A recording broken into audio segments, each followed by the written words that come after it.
কাজের চাপে কত জন্মদিন ভুলে গেছি। স্মৃতির ভিড়ে ভেসে ওঠে সোনালির জন্মদিন।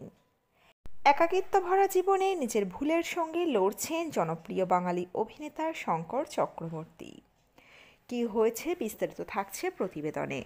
বন্ধুরা, চ্যানেলে নতুন হলে চ্যানেলটি সাবস্ক্রাইব করে রাখতে পারেন ও ভিডিওটি শেয়ার করতে পারেন ও হাইপ অপশানে ক্লিক করে ভিডিওটি হাইপ করে দিতে পারেন।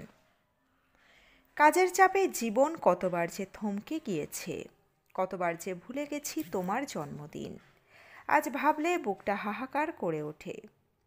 বুধবার রাতে মেয়ে ফোন করে মায়ের জন্মদিন মনে করিয়ে দিলে হঠাৎই সব পুরানো দিনের হিসেব মাথায় ভিড় করে এলো। একসময় ব্যস্ততার অজুহাতে সত্যিই ভুলে যেতাম সেই বিশেষ দিনটা। তুমি কখনো রাগ করতে না, একবারও মনে করাতেও না। এখন সেই নীরবতা মনে পড়লে অপরাধবোধটা আরও গভীর হয়ে ওঠে। আজ যখন তোমার প্রিয় মিষ্টি কিনে বাড়িতে ফিরলাম, মনে হচ্ছিল তুমি যেন সবই দেখছো। চেলো কাবাব বা লবঙ্গ লতিকা, যেগুলো তুমি ভীষণ ভালোবাসতে, এখন আর খেতে ইচ্ছেই করে না। তোমাকে ছাড়া যেন স্বাদটাই হারিয়ে গিয়েছে। পার্ক স্ট্রিটের সেই রেস্তোরাঁয় আমরা যত জন্মদিন উদযাপন করেছি, প্রতিটি মুহূর্ত আজ মনে ঝলসে ওঠে। সবটাই যেন হাতছাড়া হয়ে যাওয়া এক রঙিন সময়।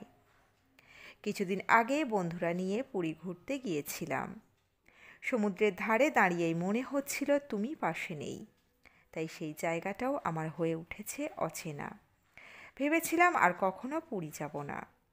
মেয়ে অনেক বোঝালো, জীবনের এত কিছু কি আর ফেলে রাখা যায়, কারণ সত্যিই আমার পৃথিবীর কেন্দ্রবিন্দুটাই ছিলে তুমি।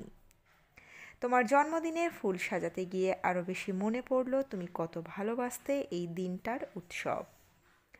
বাড়ি ভরে যেত বন্ধু বান্ধব আর হাসি খুশির কোলাহলে।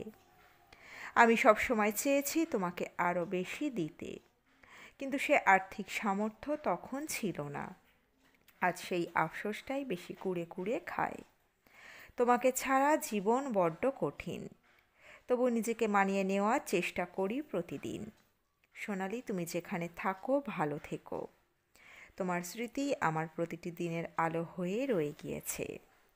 তো বন্ধুরা, এই প্রতিবেদনে ছিল এতটুকুই। আপনারা আপনাদের মতামত রাখতে পারেন কমেন্ট বক্সে।